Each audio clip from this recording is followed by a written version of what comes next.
Graças a paz. Bom, hoje eu vou falar um pouco sobre um tema bem interessante, que é sobre a inerrância da Bíblia.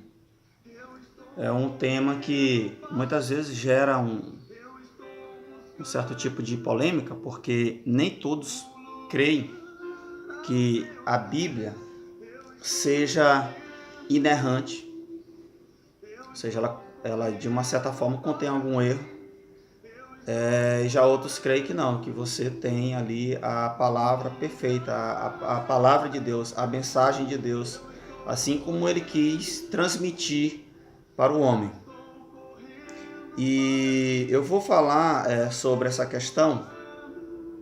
Eu vou ler um artigo de Norman Geisler na Bíblia de Estudo Profético, que trata exatamente desse assunto.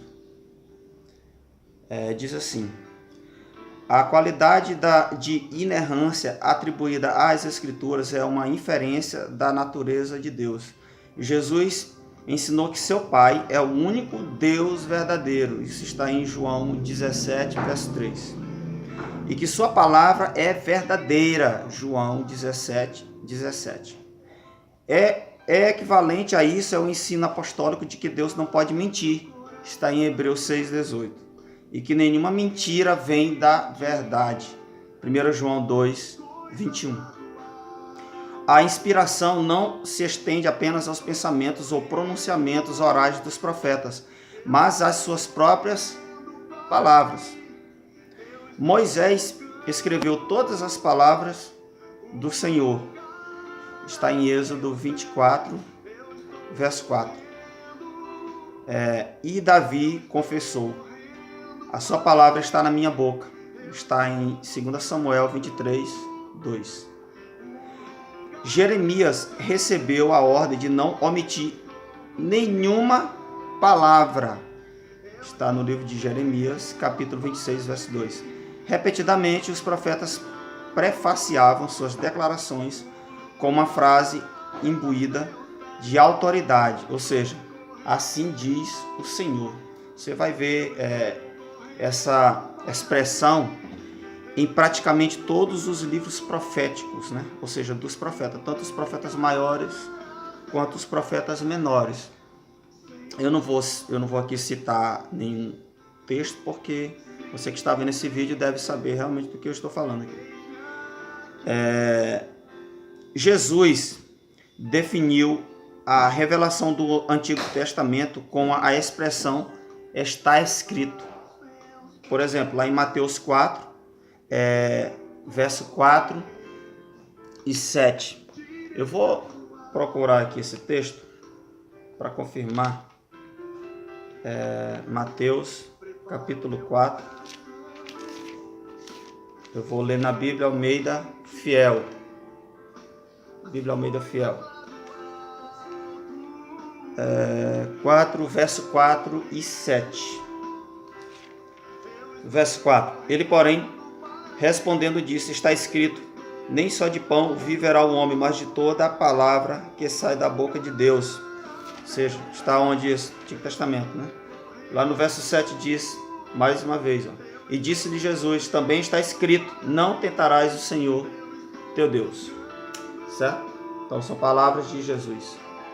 Bíblia Almeida Fiel.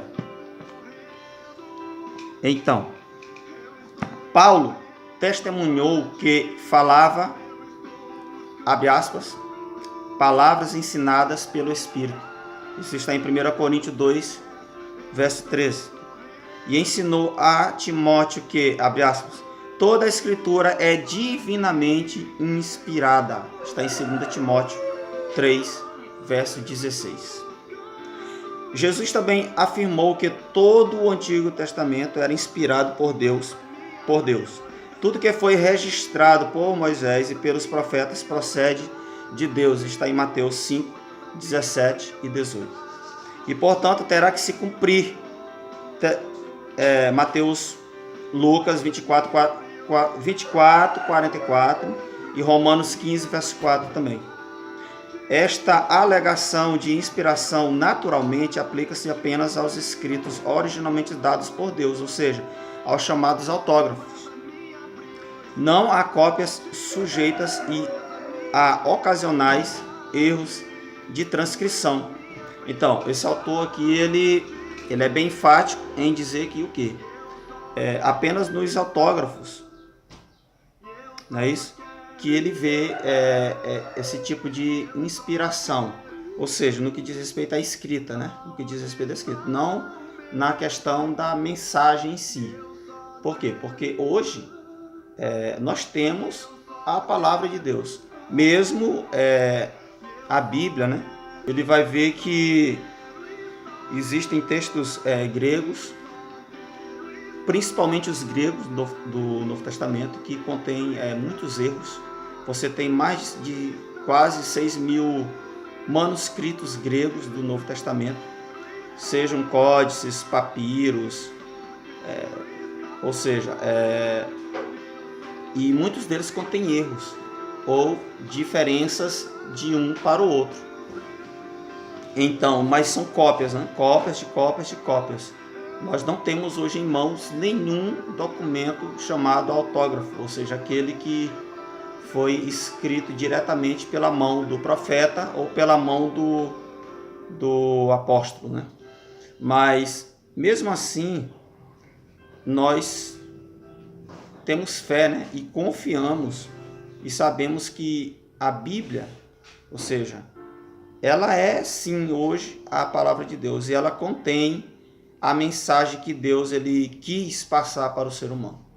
Mesmo ela passando por essas dificuldades durante todo o período de existência, né? Então, só o Novo Testamento você tem 2.000 anos aí. Então, muita dificuldade, são erros que foram erros causados muitos por displicência dos escribas, sido propositais, mas o que nós sabemos também é que, mesmo assim, nenhuma alteração ela atinge nenhuma doutrina bíblica ou nenhuma doutrina cristã. Então nós temos uma segurança de que tudo aquilo que nós temos hoje é sim a palavra de Deus, é a mensagem que Deus quis transmitir para o homem. Então essa é a nossa confiança e nisso está baseada a nossa fé. Para continuar aqui, ó. Com respeito à profecia, o Senhor mesmo promete fazer acontecer os eventos que ele prediz. Está em Gênesis 41:32 e em Isaías 46:11.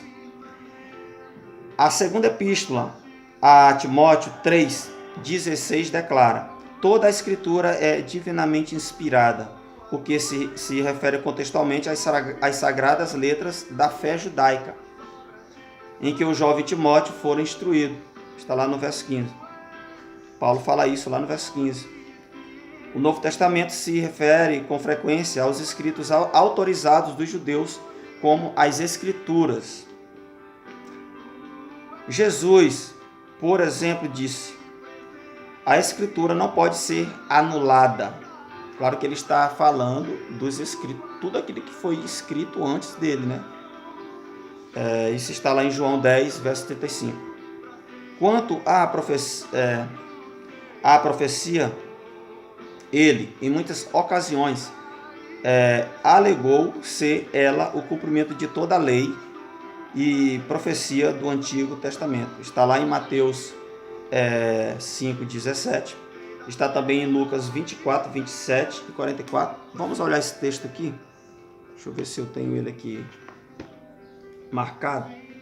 Lucas 24, verso 27 e 44. 27. Jesus falando para os discípulos, né? E, começando por Moisés e por todos os profetas, explicava-lhes o que dele se achava em todas as Escrituras. E no verso 44 fala também: e disse-lhes: são todas as palavras que vos disse ainda, estando ainda convosco, que convinha que se cumprisse tudo o que de mim estava escrito na lei de Moisés, nos profetas e nos salmos. O que Cristo está querendo aqui dizer é o quê? É que toda a escritura, ou seja, tudo aquilo que foi escrito antes dele, seja na lei que foi por Moisés, né, que é o Pentateuco, nos profetas, como também nos salmos, tudo aquilo estava falando dele, tinha uma finalidade, que era falar de Jesus, certo? E esse entendimento ele só foi revelado aos discípulos exatamente após Cristo ressuscitar, que foi quando a ficha caiu para eles exatamente. E ali Cristo ele passa a explicar essa questão das Escrituras, do cumprimento das Escrituras, das profecias que diziam respeito a ele, ao próprio Cristo, certo? Então,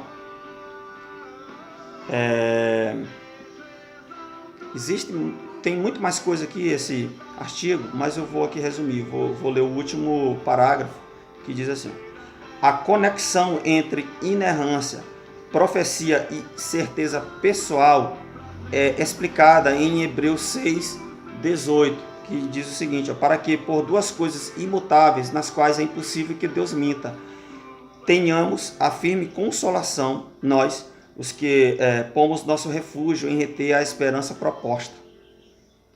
Esse é o autor aos Hebreus falando sobre a questão da certeza na palavra de Deus, né? Nossa esperança se baseia no cumprimento inerrante da profecia.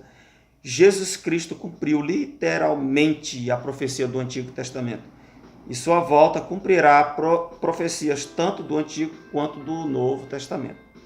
Claro que nós sabemos que o Novo Testamento também ele contém várias profecias sobre a segunda vinda de Cristo, e nós temos certeza de que, assim como se cumpriram as palavras que diziam respeito a Cristo em sua primeira vinda, e todas elas foram cumpridas, nós sabemos também que toda profecia, toda palavra que diz respeito à segunda vinda de Cristo, nós podemos crer e confiar de que essa palavra ela é fiel, ela vai se cumprir, ela irá se cumprir um dia. Nisso está baseado a nossa fé cristã. Jesus ele prometeu voltar, lá em João 14, né? É a primeira referência de Cristo à sua vinda, né? À sua segunda vinda aos discípulos. Então nós cremos fortemente de que essa palavra ela irá se cumprir brevemente. Eu até diria isso, né? Brevemente, vendo os sinais que o mundo ele nos dá nesses dias, nós podemos crer e confiar de que o Senhor realmente ele está às portas para voltar e buscar a sua igreja, certo? Então que Deus abençoe. E também, só para não deixar passar, né? Eu estava lendo esse livro aqui, Como Entender a Bíblia, de Eberkeley Mikkelsen e Alvera N. Mikkelsen. Esse livro é muito interessante sobre hermenêutica. E eu vou ler aqui só um parágrafo desse livro também, que é um livro bem simples. Esse livro, eu fiz o pedido dele naquela revistinha da Avon. Ele não vem mais, né? Então esse livro aqui é uma raridade, porque eu não vejo ele em lugar nenhum. Mas ele é da editora Geográfica, então pode ser que você encontre ele lá, no site da Geográfica.